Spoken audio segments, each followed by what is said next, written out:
Let's do remember when Mater sang Walking into Winter Wonderland No.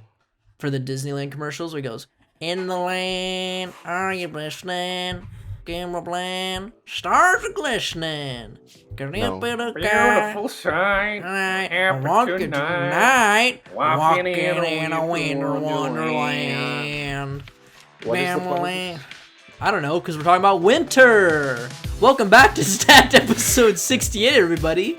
Our winter movies episode. We've done episodes for all the other seasons, and we missed it last winter because we were going to do Christmas movies. I remember we're like, should we do winter movies? And we're like, no, let's just do Christmas movies. And then I lost my audio to that, and that episode's completely lost. You'll never hear it. We might do a Christmas movie in the future episode. Yeah, maybe next year. Now that there's been some time, I feel like we can put some more movies on there, you know? Yes. But now we're back talking about movies that remind us of the winter season. Now, winter season's a long season, guys. It's like, what was it, 4 months? Four beautiful months of snow. Depends. And, depends? Yeah, because sometimes it starts in late November and then goes till like late March, depending on where you are in the country. Yeah. Yeah, I would say so. How did someone tell Harrison that I'm texting during Stacked? That's fucking weird. I didn't say I anything, didn't. but He just said, "Get off your phone during Stacked. I'm gonna take a picture." Harrison? Maybe How he's does he know? watching. Is he watching? How does he know? I don't know. Oh, wait, because he's in the server. I forgot. Stacked? He can't look at this. He's on Discord. He's in the Stack server. He's in our multi. But He's been a on guest our on the call. show. But how He does can- he? If you can still see if you look at the channel, you can still see that we're in the call. And he knows we record Stack during this time, so Okay, that makes sense. Never mind. Answer my own question. Anyways, yeah, get off your phone, bro. I'm off my phone. Sorry, Never mind. Yeah, Chris, what do you think about winter movies? What are some essential things that you had to include on a essential winter movie? Well, I feel like for me, I approached it very similarly to the way I approached like all of our other seasons, like season episodes. I kind of try and swing my the way that I see a season towards more like the emotional and like tonal aspects of the season rather than like certain subjects or something like that. So like so long as I feel the season, Yeah, then that through the texture of the movie, which sounds really pretentious, but I know you know what I mean. I do. That's exactly how I do it. That's good. What about you, the great Brandini? Mm-hmm. There are a lot of different ways you can establish what like a season is, or for example, like how a season feels. And in the case of winter, I feel like there's a lot. For me, there's a lot of great big events that happen around the season of winter, whether that be a New Year's sort of thing, Christmas, Hanukkah, all these holidays. There's the Winter Olympics; those happen during winter, and then you've got the snow and the cold, and that could either be joyful and exuberant, or it could be sad and depressing. So, like, there's a lot you could choose from or mine from. Whereas, like, with something like spring or summer, no, more so spring, like it was a little more difficult for us to choose because there's less of a thing associated with that. There's like no real holidays. Yeah. Sorry, Easter, not a real holiday. He died. And he came back. And we just did Jesus movies. We just did it. You should know this, Brandon. So winter is different. There's a lot you can mine from it. Like Minecraft. That's a good reference. A little, Yeah. That's what and my first choice is Minecraft the movie. That hasn't even come out yet. Yeah, man. There's a lot of great winter movies. This is a hard stack for me, but I always see winter really covering a lot of emotions. It's a very warm season, like internally, you know. you're able to find the warmth in places with loved ones and in condensed spaces outside of the cold of outside, I think that's very important of winter to me.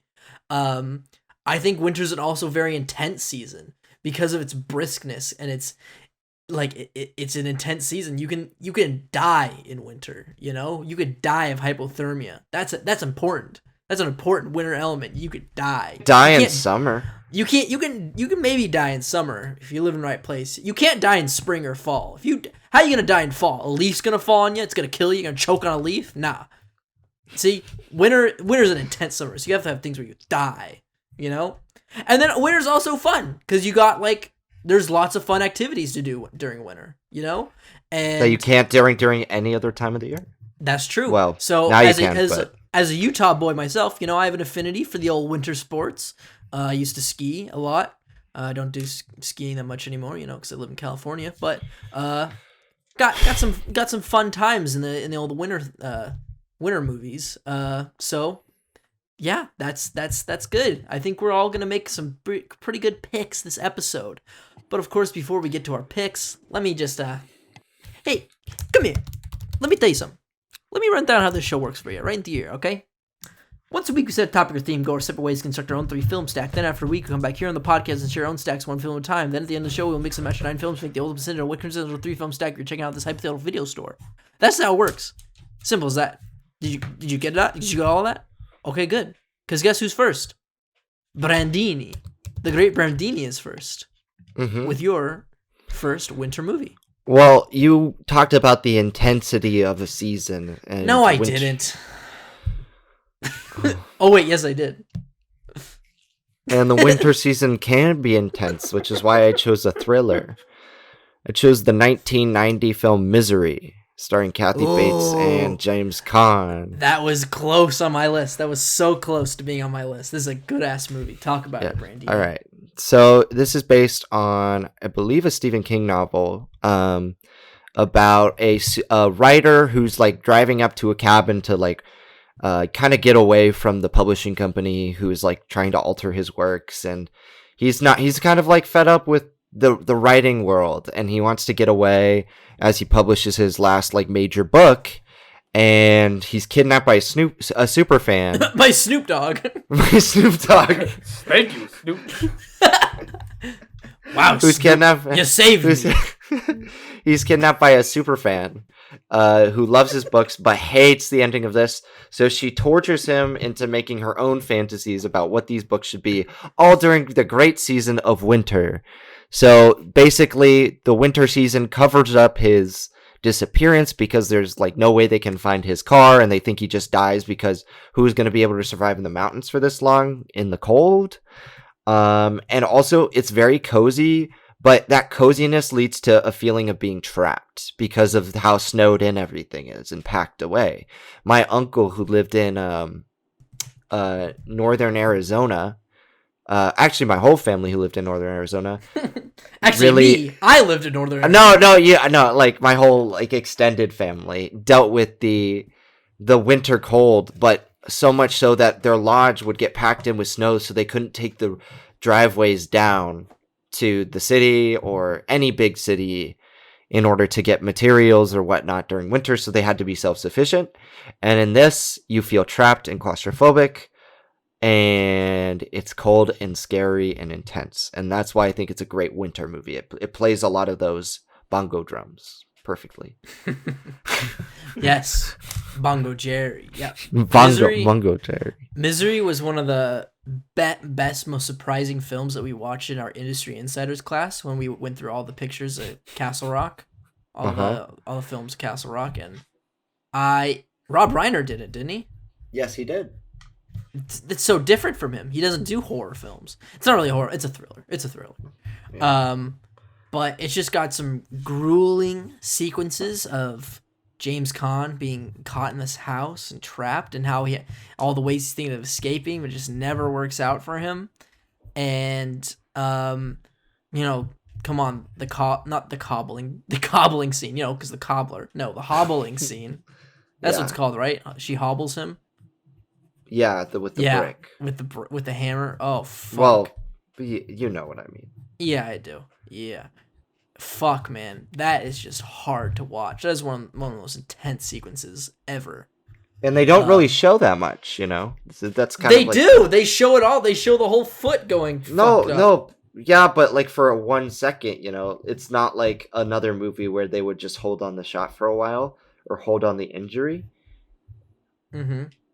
It like it shows you just enough to the point where you're like, it's real, it's gruesome, but at the same time it doesn't show, so it leaves a lot to the viewer's imagination for how bad the injury could actually truly be.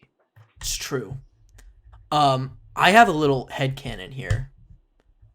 I think Misery is the prequel. Do you know what I'm gonna say it's the prequel to? No. Elf. Because he is some children's books. He's a writer, and then I think he goes into publishing once he's done writing, and then he has a little elf kid. I like gets sent to the North Pole, and then it's Elf. I like this. You know, and then that's why he's so apprehensive of Buddy, because he probably thinks, "Oh God, this is because he's too happy and cheery. He just thinks he's just like her, who's gonna kidnap him, make him write elf books." Jon Favreau's Elf. Back to back with this Misery. We should have put Elf on this. If it's on here? I mean, yes, it does. Elf does. It can be a winter movie. We'll see if it appears on the stack. Chris, have you seen Misery? No, I haven't. When you guys were describing it, like right from the beginning, it reminded me a little bit about The Shining, just like in terms of its immediate concept, in terms of like going to like this faraway place, snowed in, writer, like. But it is a pretty interesting concept. So, you guys said you saw this in your industry insiders class? Yeah, well, so I saw it before. I saw it before that, but yeah. Well, don't want to toot my own horn. Not everybody's perfect. Not everybody's perfect. I'm perfect. I know. Thanks for saying that, buddy. Yeah, you're perfect. You're perfectly stupid. Oh! You're perfectly an idiot. Oh! Okay, let's move on to our next pick, which is going to be from me. I'm going to stick with the theme of the intenseness of winter. And I think I'm going to get more and more light as we go down my stack. Me too, probably. That's good. My first pick is really just a man versus the elements, I don't think any director or cinematographer has ever captured the harshness of the winter season, how fucking dangerous it can be if you're out there living on your own. I'm talking about The Revenant. Double stack! I knew that was coming. Yep. Come on, bro. Like, just watching Leo DiCaprio it felt like he was actually being affected by the winter elements, in this movie. And just having him slowly crawl back and heal himself after this vicious bear attack, which is one of the most pretty intense fucking sequence of him just being mauled to death by this bear, to near death, and then him slowly having to come back and get revenge on Tom Hardy. Is just an outstanding. Inarritu, who's the cinematographer, Chris, for this movie? Emmanuel Lubezki. Chivo. From Chivo from Cat in the Hat. Yep. That's right. From Cat in the Hat fame. Friend of the show. Yep. Just the way they use natural lighting in this movie, right? They use no lighting sources. Yeah, and that not a single bit of incredible fake light. Yeah. Absolutely gorgeous. Incredible. It's a gorgeous film that really, and that just like essentially captures how beautiful of a season this is and how intense it can be, because we see DiCaprio. Yeah, if he was a bad actor. If he was a bad actor, I'd call him DiCaprio. Just him fighting against for his life. I still remember the sequence where he doesn't he live inside a horse? He hides inside a horse, doesn't he? He cuts it open and just cuts it open. Goes full Empire Strikes Back. You know he tauntauns that shit. And just the end sequence where he squares up with Tom Hardy in the snow. Come on, bro. It's great. Chris, what do you think about The Revenant? I'm really glad you chose this movie as well. I think, well, let me just say, The holidays are always can always be a tough season for some people, but nobody has it harder than this motherfucker. Nobody. Glass. Like holy he goes through it. Like his son. Spoiler alert. Son. You know, like he goes through absolute hell to get for nothing but revenge. Yeah, you know, it's a very like simple movie on a narrative level. You know, it's pretty straightforward to follow. Yeah. I don't think anyone, even people who adore this movie, would contest that statement. But I think the thing that makes this movie so effective is that it's a very experiential movie in the sense of like you're kind of like immersed with this character and as he traverses these landscapes. Say the word, like, Chris. What's the word that we like to use? Unworlded. Stunt. No. Stunt. It's a stunt. No. One big stunt. Yeah, it is a very unworlding film. Yes. It's about man's relationship to the natural world and our existential, like, primal humanity. Yeah, you know, and I mean, we already talked about it, but Emmanuel Levetsky absolutely demolished this movie in the best way possible. I mean, as a compliment. He did an amazing job with all of his stuff. Yeah, I don't know. It's fantastic. I think it captures the brutality of the season, but also the kind of tender warmth and the kind of beauty of the natural world during this season as well. Yeah. Yeah, it's a surprising for such a brutal movie. It's also surprisingly cozy, you know. It kind of has absolutely. It has a light Terrence Malickness to it, if you know what I mean. True. Yeah. Like this kind of contemplative kind of thing. You know what I'm saying? But all right, but I digress. Brandon, I feel like you have something you want to say. Yeah. I haven't thought about this movie in like 5 years. So like when it came out, you know, 2015. Yeah. So like the year after it came out was the last time I thought about this movie. So I have no problem with it being chosen for this act. I think it's a really good winter movie in that aspect of the movie, or from that aspect, because it is focused on like traversing the wilderness over the course of the season that is very treacherous. But as far as the movie goes, I'm not the biggest fan of it. I think it's a good movie. Mm-hmm. Like very, very focused in the fact that it's like this brutal character study, but I only think it operates as a vehicle for Leo to get an Oscar, because that is like literally the whole reason why this movie exists. If we're looking at its production status, and like when like Inarritu was looking for somebody to lead this, he was like, all right, here's Leo. And like it got him the Oscar. So I'll say it, but that makes me a little like cynical towards the movie. I don't think it's really that good in terms of its outside character development other than Leonardo DiCaprio. I don't think the bear scene is as brutal as people say it is. Brandon's like, I can handle that shit. Yeah, I'll take a bear.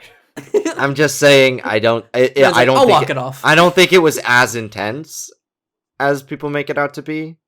But I think it's a good movie. It is intense because it's quick, and that just makes it real. No, like if it was this long dramatic battle with a bear, you're like, okay, whatever. No, the bear just comes up to him, beats the shit out of him, and then fucks off. Well, no, the bear dies. He kills the bear. That's right. Yeah, I don't think it's that intense, to be honest. Felt real. Have you ever seen that the photo of the dude who got mauled by a bear?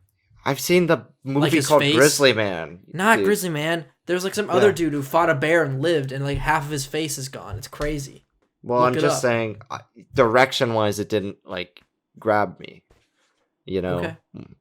And I think the performances are good. I think the other characters are lacking, and I like Leonardo DiCaprio in the movie, and I think the spiritual journey he goes on is very, very interesting for a Hollywood movie to attempt.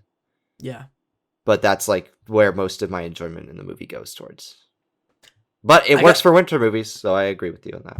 There you go. I got a story about this, actually. So the one and only time I've seen this movie, we saw it at the theater. I saw it at theaters too. It was January 2016, because I remember it did limited release, so it's technically a 2015 movie, you know? But it wide release in 2016. So it was during my winter break. My whole family went to see it, and when we got out of the movie and we got in the car, my dad had accidentally left the lights on, so the car's battery was dead, and it was like midnight in the middle of winter in Salt Lake, and I was like, damn, I'm gonna have to walk home just like the Revenant through all this snow. And I was so tired and grumpy. I was like crying. I was like, I just want to go home. I was so upset. And then we had to flag down, like, this theater was near Pioneer Square. If you're not familiar with Salt Lake, Pioneer Square is like a big place for homeless people and everything like that. And they were approaching us at night and stuff like that, and like talking to my mom and sister, and I was like, what is going on? And like there was a lady like throwing a shoe at us and stuff, and I was like, not at us, she was like throwing a shoe around at the street, and I'm just like, oh my god. And just like being half awake for all this was like freaking me out, because we had to wait for our Uber, and the Uber was taking forever, and I was just like, I just feel like I'm in the Revenant for real. It was crazy. Anyways, that's my story. Let's get into the second round here. I snuck into this movie. You did? I snuck into The Revenant because I wasn't allowed to see it, but at that time I had worked at the movie theater for like 6 months, and I had made friends with the TL there, and I was like, I gotta see The Revenant, and he goes, ID, and I say, and he goes, you're good, and he gave me a ticket. So you didn't really sneak in? But I snuck in. Because you bought your ticket and you just went in. I didn't buy it. He let you in, but he still let you in. Yeah, so but that's... It was well aware that you were there. If anybody else would have like known about it, I probably would have gotten fired. But I'm good now, because they would audit us for that all the time if underage employees saw rated R movies. And I was under 17 at the time. Yeah. Only by a few months, but you know. Only a few months. Well, Brandon, let's go into your second pick. What's your next winter movie? I picked a 2004 sports film called Miracle. Oh, shit. I picked a 2004 sports film, not called Miracle, but I'll get into that later. Did that freak you out? It freaked me out because I'm like, how are you picking this? This is insane. Because there's not in a million years would you pick this movie. I think I know what movie you're choosing. Really? Is it Cool Runnings? No, just kidding. That came out in 1993. It's a 1980 Winter Olympics film about the U.S. hockey team going on to beat the Soviet Union in the midst of the end of the Cold War. So it follows a coach of the U.S. hockey team who is the underdog of the Winter Olympics and any like global competition as far as winter sports goes, but especially hockey. So it follows that team's journey from being like the greatest underdogs in history to their miracle win at the end. It's not really a spoiler. It's in the title. And based on the title and the concept, you could probably understand why or what the ending of this movie is. But I feel like it's a very emotionally powerful movie about overcoming like great odds to beat an opponent and doing something that hasn't been done in decades at this point. And Kurt Russell's fantastic in it as the lead coach, the head coach for it. Noah Emmerich's in this movie. He's a great character actor. I wish he did more nowadays, but he's like kind of sidelined to like guest roles in TV shows, but he's also very good. And I think this movie is directed really well in terms of like what sports movies do. Sometimes sports movies feel very predictable or plotted out, and yes, like based on the title we know what's going to happen in this movie, but the way that it all comes together is a very emotionally satisfying arc. My dad really loves this movie, and it's part of the reason that I picked it, because I remember growing up and he would be watching this movie every winter, and it made me feel like I wouldn't say patriotic, but I'd say like very happy and satisfied every time I watched it. Yeah. I haven't seen Miracle, but I have seen the documentary about this event. Mm-hmm. Our old history of television teacher showed it to us. Yeah, that's how I've seen this too. I've seen that too. And yeah, it's a pretty crazy event that happened. Sort of reminds me of Rocky IV in a way, you know? But real. But this one didn't end the Cold War. The other one did, so Rocky IV ended the Cold War. This one didn't. Just saying. Rocky IV is a bad movie. No, it's actually a great winter movie, which leads me to my next pick. No, I'm just kidding. I didn't Rocky pick, 4 came out in the 90s, bro. I didn't pick this. I didn't pick. Or I didn't pick. 80s. Brandon, I gotta say, you better have for your third film a one-word title that starts with an M-I. No. Because you have Misery and Miracle. No. And now you better have Mile. What? Miracle Mile. Miracle Mile. That's a summer movie. Or Milo. Bad Milo. Bad Milo. Sit Horrible. down, Milo. So who's next? Anybody No, gonna... I mean, it's an inspiring story. Kurt Russell, I love him. I want to see the movie. You know, that's all I have to say. Inspiring. Chris? Yeah, I mean, kind of similar to Ethan. Like I've only really seen like the documentary of this because of our history of television professor. Yeah, I mean, it's a pretty interesting story. I think there's definitely something that you could do with that. Like, I remember when I watched the documentary, I was like, man, has this been adapted to a movie yet? Because that sounds like a story. And lo and behold, it has. Yeah. Yeah. Good pick. Good pick. Good fucking pick. Winter sport. Gotta love winter sports. All right. My next pick is an animated film, actually. No. Okay. No. It's a 2003 film. Watch. Chris, you ready to see a man completely change his tone, his mood? It's directed by critical animation director Satoshi Kon. Oh. See? Tokyo Godfathers. Oh, good choice. He thought I was going to pick Ice Age. Well, but... I thought I did think that. Yeah, I know. but also, I thought, I was like, wait, you chose a 2004 sports movie. I'm saving that one for last. Saving it for last. Yeah. Got it. It's the grand finale of my stack. Yeah, I'm choosing Tokyo Godfathers. It not only works as a good winter movie, it also has elements of Christmas, which I think is an essential little theme of the winter season, the holiday season. It's a movie that has a warmth, and it's about family, it's about found family. It kind of is the same plot as Ice Age, if you think about it. Have you realized that? Better, buddy. It's a found family that's taking care of a baby. But Tokyo. It's better, bro, because it's more depth. But it doesn't have a woolly mammoth and a giant ground sloth, and it didn't come out when I was a baby, and it didn't shape how I view film. So no, it's not better. But this movie's fucking amazing. Made me cry when I watch it. It's so good. Oh my god. Very good film in terms of representation. You get to see some unrepresented groups that aren't usually represented in popular film. Well, I don't know if this film's popular, but it's a critically acclaimed film, because it has a trans character in it, and yes, it does. And you get to explore their culture and community in Tokyo, and it's just like, it's a film about understanding each other and like forgiveness as well, because when you go on later in the film, you run into more plot about this baby and like, where the baby comes from and everything. It's such a heartwarming film, an emotional film, and just makes me think of family. And I think that is an essential warm feeling that you need during the winter season, is to be bundled up with those you love against the elements and enjoy each other. And that's why I chose Tokyo Godfathers. Brandon, what do you think?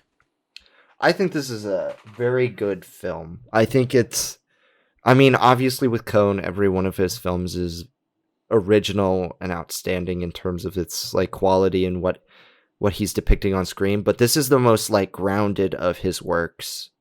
I remember checking it out on Tubi like a year ago and being like wowed by it, to be honest. Like, I love the characters in this movie and their like dichotomy and relationship that they all have between one another.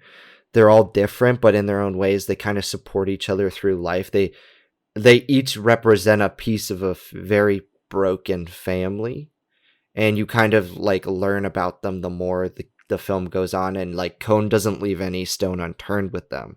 Like, I feel like each of them has like an arc to their story, and I love that.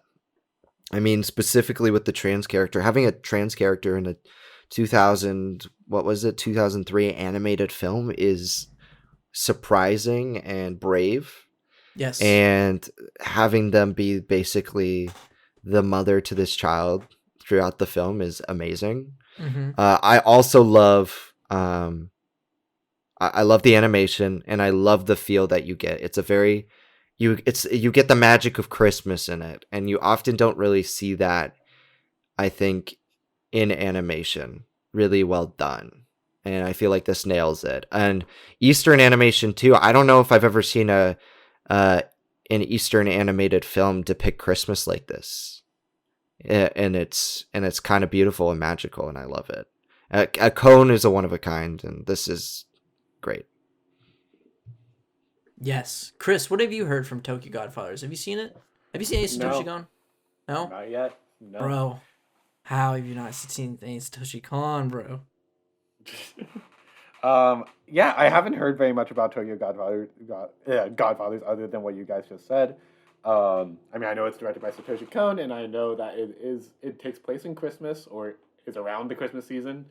So yeah, very appropriate for this list. And I mean, I can definitely imagine that based on how much I've heard about his other films like Paprika and Perfect Blue, I can just imagine like what he does with this season, because I feel like if anything, winter I feel like tends to be people's most existential season, and I'm sure he does some stuff with that. Yes.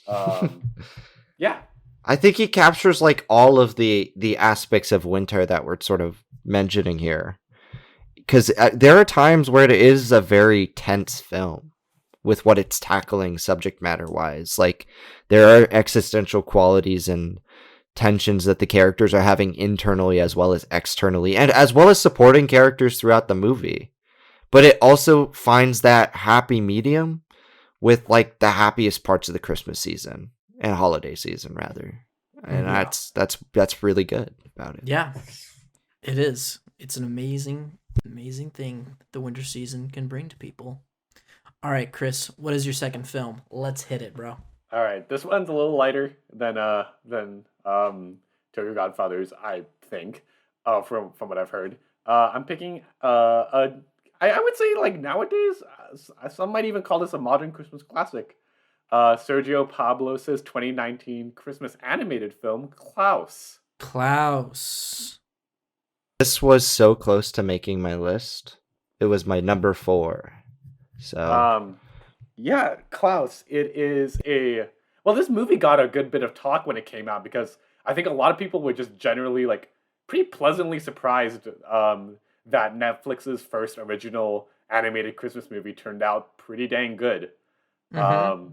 Yeah, it's about, so the movie's about this guy named Jesper. He's a postman sent to this kind of barren town with these very grumpy villagers. But one of the villagers that he meets is a very special person named Klaus. Yes. Now, if you know anything about Christmas, I don't care about Christmas. You can probably piece together who Klaus is. No way. And yeah, I mean, in a way, this is a really tender, low-key origin story for Santa Claus. It's true. It is. Yeah, it's like the animation is like beautiful and expressionistic. There's this kind of magical, like very earnest, like story that goes on. It's very tender and emotionally captivating, and like very friendly to both kids and adults alike. And yeah, it's very much like a very genuine and good-hearted celebration of like the Christmas season and all it has to offer. Even beyond that, even if you don't celebrate Christmas. Yeah, I don't know. And one thing I do want to say about this movie is that there's something weirdly nostalgic about it, even though it's pretty damn new. Like when I look at this movie, like it seems so, I don't know. There's something about it that just feels old fashioned and classical. Like it takes me kind of back to like Disney Renaissance kind of animation for some reason. Yeah, it's a very digestible movie, easy, sweet, no more, no less, and that's exactly what I wanted when I got this movie. When I saw this movie, yeah, Klaus. What do you guys think? Brandon? Very good movie. Very good Christmas movie. It's a winter movie more than it is a Christmas movie because it's more the origins of Christmas, but it's not like with the name or title of like some other films where it's like there's the baggage of the commercialism associated with Christmas, whereas this feels more natural and wholesome, almost like it's a genuine, authentic expression of what Christmas how actually Christmas would have come about. It doesn't have any of the religious tie-ins necessarily, but it has answers for everything. And that's like my favorite part about like kids' Christmas movies nowadays is how they have to come up with answers to like these questions about something that has become more complicated than you could ever imagine with the origin of Santa Claus and the North Pole and stuff like that. Yeah. And it's very magical in that sense, and to tie it to a realistic Hatfield and McCoy's-esque feud, and which is the weakest part of the movie, but it kind of is like the reason for why it's impactful because of Klaus and his relationship with Jesper, and how basically Jesper is key to like what is the meaning of Christmas. Yeah. And throughout winter, it's very beautifully expressed. I mean, like it's very spiritual and almost ethereal, surprisingly. You wouldn't expect it from like watching the first 5 minutes or even 20, but then once it gets to like the last 20 minutes, it's like it's so beautiful and gorgeous. Yeah, it's fantastic at the end. Ethan? Yeah, no, this movie is a gorgeous film. It came out around the same time as Spider-Verse, and I just remember being so enamored with what animation was doing at the time, because I feel like the way this is animated is like just as special as Spider-Verse, where it's like sort of a blend of 3D and 2D that like I think is what the genre should head towards. You know what? Not the genre. The medium, not the medium. Man, you didn't even try and make Ben and Sasha aren't. Yeah, but I hope they're not listening to this one. The medium is like I think that's what it should strive towards. You're seeing that with Mitchell's versus the Machines. The Peanuts movie. I was just saying the Peanuts movie. Everyone always forgets the Peanuts movie, and Brandon's always there to remind them. The Peanuts movie too, guys. My boss, guys. Yeah, you can't forget Brandon's boss. I'm cross promoting right now. Oh yeah. That's a fall movie, by the way. The Peanuts movie is a fall movie. That's why we haven't chosen it. That's true. It does take place in the winter too. A little bit. Not a little bit. Though. It takes place during all the seasons, so you can't really.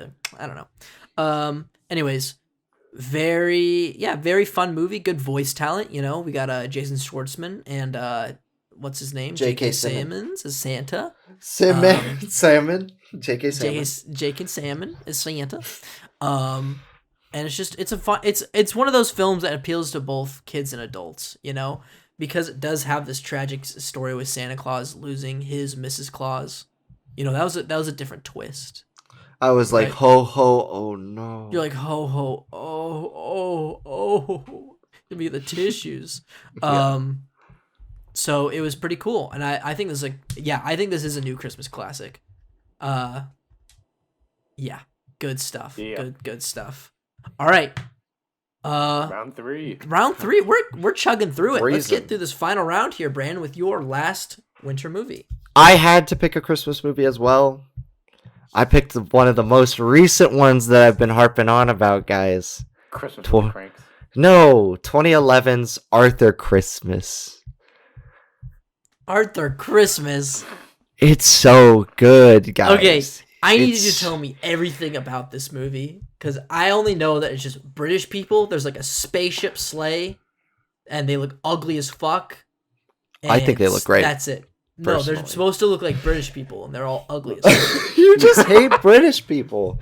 Get over your hatred. Yes, you literally said that about my Doctor Who fandom. You're like, I don't know why you like them. They're British and disgusting. And I said, that's awful. Why would you say that?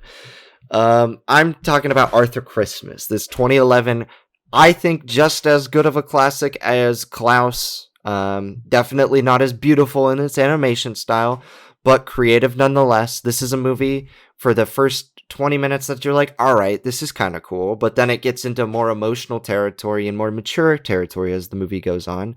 It's basically following Arthur Claus. Christmas. Well, I mean, he doesn't really have a last name, so it could be Christmas. It could be Christmas. Like, but let's just say Arthur Claus because he's Santa Claus's son. And he is basically the biggest fan of Christmas. He's the most wholesome child at heart adult. And he is so excited about the season while his dad and his older brother, played by Hugh Laurie, I think he is, what's his name? Steve. Steve Claus, basically helps Jim Broadbent Santa Claus do the operation for Christmas, and it answers all those questions like, how can you get around like the world and all night? How have you been around for so long? Like, are you like old forever? And it comes up with answers to all these things, gives the elves nice things to do. It's very funny. It has that like British dry sense of humor, like something like a Monty Python. But also it's very touching. And I feel like that's where the movie kicks it into high gear, because in the hubbub of a almost Christmas calamity of Santa being seen, they leave one child's present behind. And, you know, with the technology, Santa, maybe he could just deliver that last present, but he just is like, I want to go to bed, and they don't want to cause any more trouble. And it's all about, does this kid's present matter? And Arthur says yes. So Arthur goes on a mission. This kid's present matters. It does matter. And it's about this mission to deliver this last present while Steve Claus... yeah, I know. Where Steve Claus is trying to be like, I don't want you to ruin Christmas by getting seen and ruining our whole operation. So, very heartwarming movie. The last 20 minutes almost brought tears to my eyes. Like, they did bring tears to my eyes, actually. I cried a lot during the end of this movie. I cried a lot during Arthur Christmas. It's a good movie, and honestly, it's one of the most underrated movies I've ever seen. Hey. This captures the winter season well too, all over the world too. Yeah, I'm so surprised. Like, I have never heard anyone talk about this movie ever. I just remember seeing the trailers. Nobody gave a shit when it came out. The trailers made it look horrible, so I never saw it. What, you've seen the trailers? Yeah, I have. So why did it take you until now to see it? Because you can't rent it anywhere. Like, I was looking for it to rent. Why didn't you see it in theaters? I had to rent it. What? Why didn't you? Because I was 11 or 12 and I didn't have the ability to purchase my own tickets to movies. You said, Mama, take me to Arthur Christmas, and she said, no, we're going to Mars Need Moms instead. Which is a real story. Sure. I did see that in theater. But that instead of Arthur Christmas? Well, it didn't. I don't think it came. Maybe it did come out the same year as... I'm kind of curious now. I don't know. Yeah, I don't know. Care about Christmas. So it's so surprising to me hear you talk about this, because I never once thought in a million years I'd ever think about Arthur Christmas again. But you haven't seen it. Have you? I know. No, I haven't. I just never thought I'd think about it again, because I saw the trailers. I was like, this is going to be a forgettable Christmas movie that no one's going to remember after it comes out. But here we are talking about Arthur Christmas, and I guess it's good. It sounds like Fred Claus to me. It came out the same week as Jack and Jill and the Immortals, and the previous week there was J. Edgar, The Intouchables French movie, The Muppets, and a very Harold and Kumar 3D Christmas, and it got lost in the shuffle behind Twilight Saga Breaking Dawn Part 1. So and Happy Feet 2 came out the next week. And then the next week after that, it was Mission Impossible Ghost Protocol. So I'd say it was buried among good entertainment and bad entertainment. That's my argument. Okay. Well, it still looked like it sucked, so... And I'm just surprised that it doesn't. I'm saying I'm not saying it doesn't suck. I'm saying I'm surprised that it doesn't, because I've never heard anybody talk about this movie. So it has a 92% on Rotten Tomatoes. Okay, people rated it and moved on. So interesting. That's what they're gonna do with Spider-Man, right? Has a similar Rotten Tomatoes score. Are you drawing during Stacked again? Yes, because I'm mad at you. No, don't do that. Don't do that, Brandini. Bad Brandini. Chris, what do you think about Arthur Christmas? I don't care about Christmas. I don't care about Christmas. I mean, yeah, okay. I didn't know. I literally don't know what this movie is. I've never heard of it. Yeah. But if it's good, it's good. Amen. Sell you on it, or you just Honestly, I'm kind of curious. Like I will say the art style is a little quite ambitious. But yeah, I'm on board. Mm-hmm. I think it's bathed in like this magical. I think it's realism. based. It is also based. Yes, I would also agree with that. It's a very based Christmas movie. Yeah. Yeah. Okay. Arthur Christmas. Essential watch. Okay, so my last film is a 2004 film. It's a sports film. It's a winter sports film. And this to me shows off the excitement and the radicalness, the extremeness of winter in the winter season. It's got a great family storyline. It's got one of the best big brothers in all of cinema. You can't argue with that against me. And it's got something that every movie needs that's always better. It's got a chimpanzee. That's right, ladies and gentlemen. I am choosing MXP, the most extreme primate, as my third winter movie. He left. Brandon fucking left. Like that. There he is. Yes, I am choosing MXP, the most extreme primate. Now, So, are we taking this seriously? yes, because it's a Are we good taking movie. this seriously now? The MVP trilogy is one of those film series that literally gets better and better with each installment. I'm not joking. I'm not kidding you. MVP is, I haven't seen it, but it looks good. MVP 2, Most Vertical Primate, that's a great movie. That's so much fun. He skateboards. So how do you know the first one's bad? Well, I'm like, I don't know. Hockey's kind of boring, so I'm like, I don't think it can be better than MVP 2. So I'm just saying that one's probably just good. MVP 2 is pretty good, and XP is phenomenal. It's, in my words, radical. You get to go see snowboarding, see all these snowboarding tricks, having fun in the snow, going down the slopes. It reminded me when I was a kid, and I used to have fun skiing back when I didn't go to ski school, and I hated it, and I didn't have to wake up at 7 a.m. on a Sunday. That's why I quit skiing, honestly. I was like, I can't wake up at 7 a.m. on Sunday. That ruined me. Anyways, and it's got a chimp in it, and he does all these funny things. The plot of this movie is he lives in a chimp reserve with a bunch of other chimps. They go to Mexico. They're going on a vacation to Mexico, all the chimpanzees. And old Jack, his name is Jack, he accidentally gets on a flight to Colorado, and he gets lost from his family, and he meets up with this snowboarder boy. And because Jack learned how to skateboard in the last movie, snowboarding came pretty easy to him. And he helps Jack make friends, win a snowboarding competition, come together with his dad. And there's a big brother in this movie, but it's not a plot where the big brother's evil. The big brother is so supportive and fun and takes care of him and Jack together, and it's just such a heartwarming tale. Chris, it's a good time because it's from the makers of Air Bud. Come on. Yeah! Yes, you see, it's going to be You good. can't pander. You can't pander. I'm They make pandering. the same I'm pandering. movie. No, but this is a different movie, and this is a great movie. What do you guys think of MXP, Most Extreme Primate? Classic. I have nothing to say to you. Nothing? I got nothing. I don't know what to expect. I'll say something, Mr. Williams.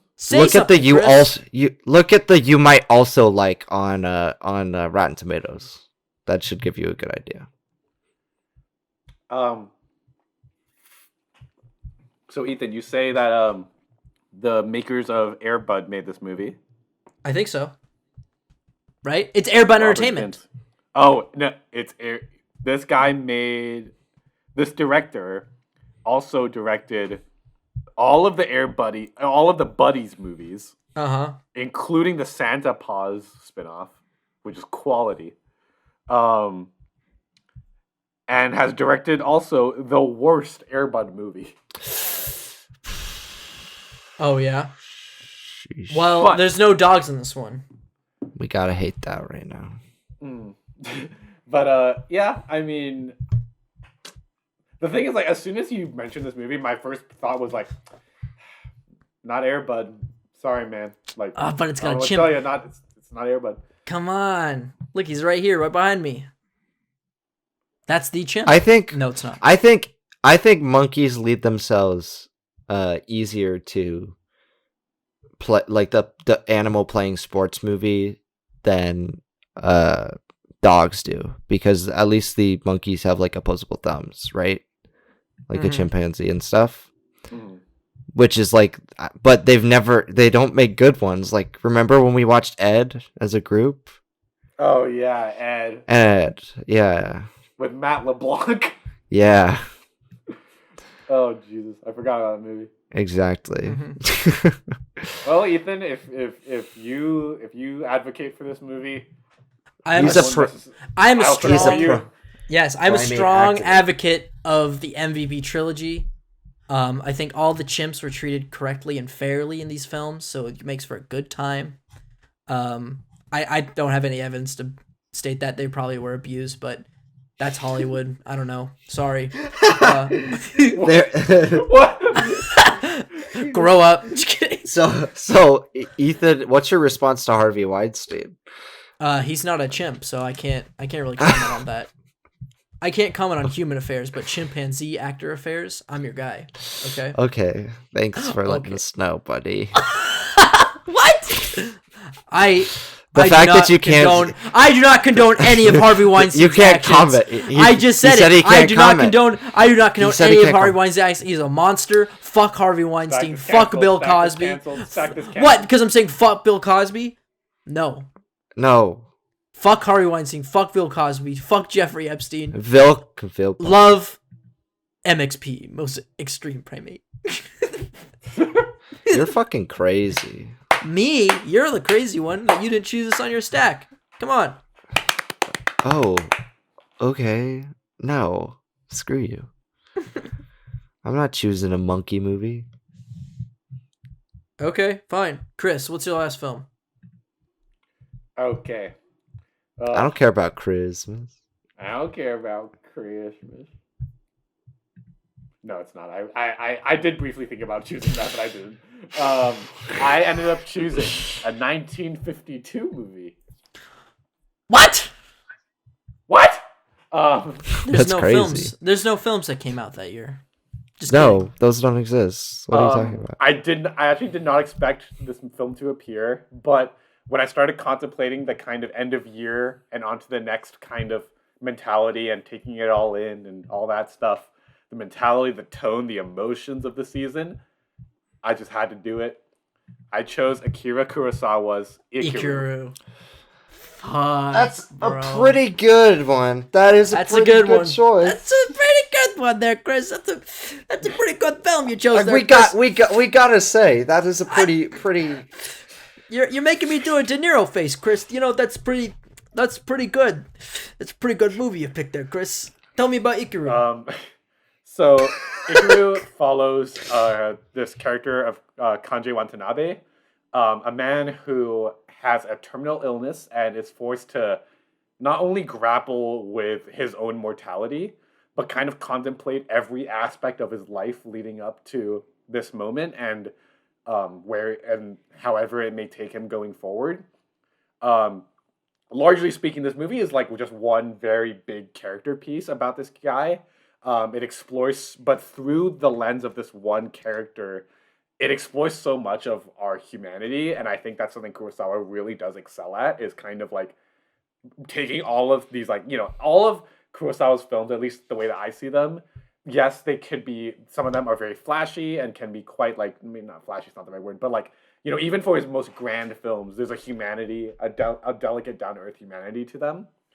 And in Ikiru, it's like, a lot of it is like every monotonous second of the story that unfolds throughout it is filled with like the meaning of this person's life and him grappling with it. Kurosawa also manages to also like weave in a discussion about how the world has become kind of twisted into a place filled with bigotry, materialism, and selfishness, all the while still celebrating our human capacity for kindness and emotion and compassion, which I think is something that I think a lot of people, but both sides of that, you can kind of feel within the fabric of like the winter season. Um, yeah, it's a film about accepting our reality and finding value in life with all the little things that come that make our existence so magical, but also very painful. It's a very simple movie for all like for everyone of all walks of life, and still rings true. You know, to this day. It's Since it came true. out, it. God damn it, the racist, but it's so true. We'll call back to the last episode. Yes, but yeah, this movie came out almost freaking 70 years ago, but it's still mwah. So, all right, we're all Kurosawa fans here. Yeah. Yeah. You guys already know. There are so many stories about just like people at the end of their line sort of losing their humanity, and as sort of a cautionary tale of them losing their humanity, but we've never seen sort of a tale about someone being as most human as they can possibly be and empathetic, and celebrating their humanity and their caring for others than this movie. That the narrative of him wanting to build that fucking playground, bro, it kills me every single time. It is just like, that's what it means to be a good fucking person. And that's just everything I strive for in life, is to have my sitting on the swing moment, you know, when you're like, yep, I did it, you know, this is it.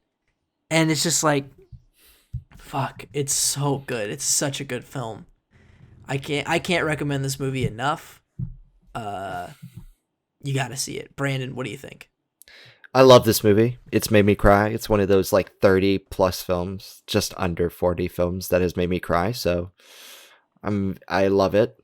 I think it is, if Christmas Carol was a true story and was grounded in realism, this is what it would be.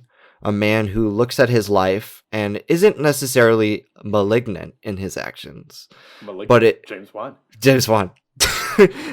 Ooh. But it's more of like, he looks at his life as like inefficient and useless, and how there are so many things in life that are worth it, and his last days he makes worth it.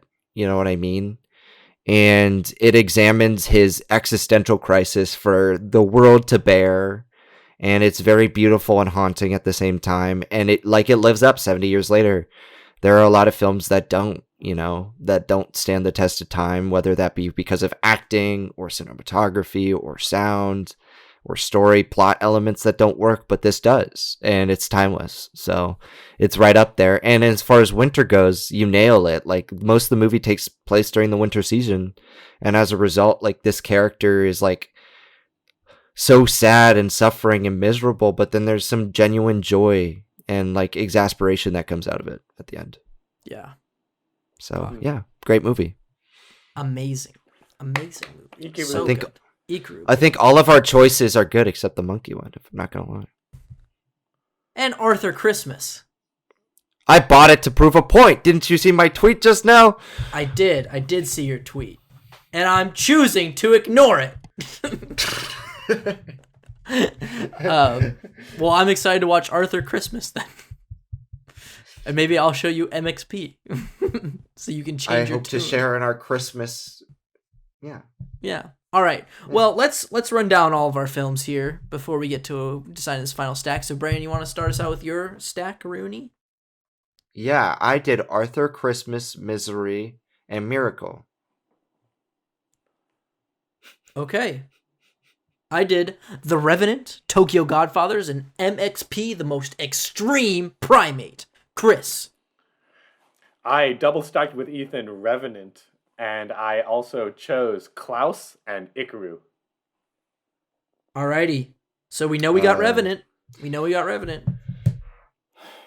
don't know. man. We've already got our tense one, so I don't know if Misery would necessarily be the right call. In animated, I Arthur Christmas or Klaus for me, man. Or not Tokyo Godfathers? Or Tokyo Godfathers. I feel like Tokyo Godfathers and Ikaru are like, they're both existential movies about like life. True. But they deal with it in very separate, different ways. Uh-huh. So how about we do Revenant and then either Tokyo Godfathers or Ikaru, and then for our final one, this order doesn't matter. Either Arthur Christmas, or Klaus. You know what? I'm feeling in the mood. I'm in the giving mood this season. I feel quite jolly. I'm willing to give Arthur Christmas a chance. Again, that's what it's all about. And his heart grew 3 times. My heart grew 3 times a day. I'm not feeling like a Grinch today, Brandon. I feel so much love in the world for everybody. Now he's gonna hate the movie on purpose, bro. I feel so much love for even British people right now that I'm willing to give Arthur Christmas a chance. Who are you? Are you Ethan? No way. I know. It sounds crazy. It sounds crazy. This is kind of a twist. I'm gonna tell Caroline to do a British accent next time she sees you. She can't do one, trust me. We've tried. Called her out, jeez. Dismissive of your girlfriend. No, she'll admit that too. I don't know. Don't worry. Nothing to worry about.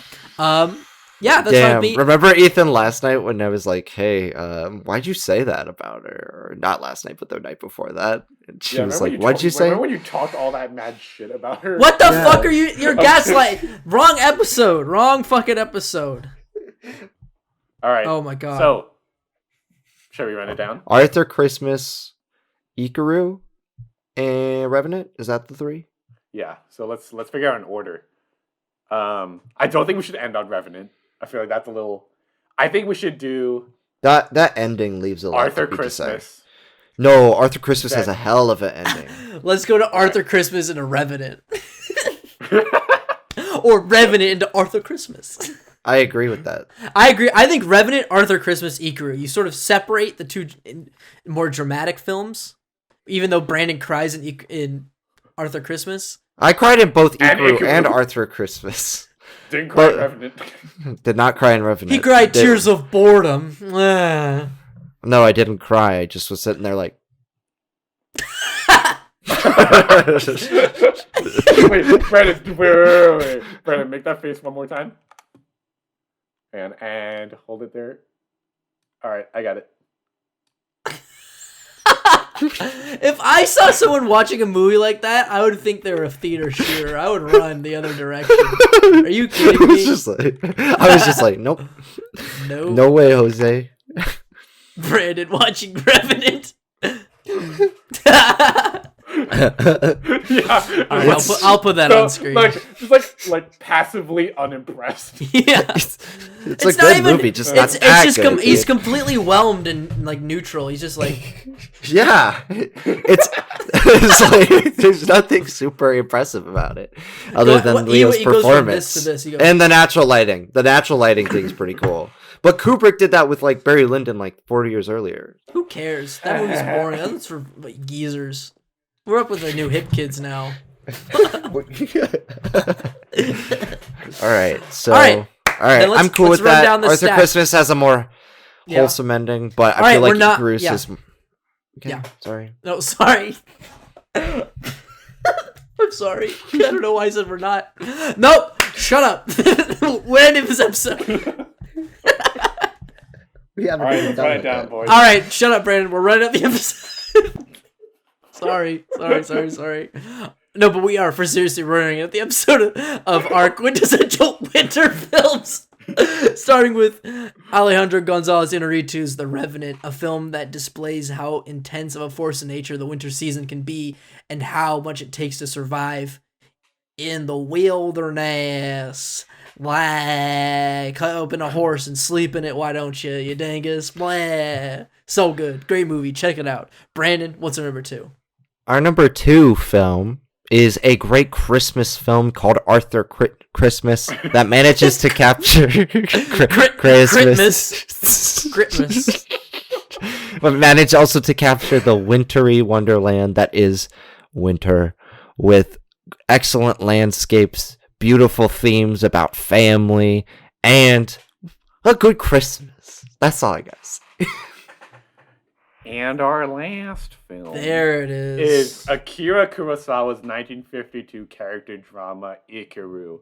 An incredibly depressing but also emotionally uplifting film about accepting our reality and finding value in life and all the little things that have made it so meaningful but also painful. It's an incredibly emotionally moving film, and all of us here can't recommend it enough, or any of the other movies that we have suggested today, especially Arthur Christmas. And that'll do it, everybody. That's the Stack, everyone. Thanks, everybody, for joining us on this episode of Stacked Winter Movies.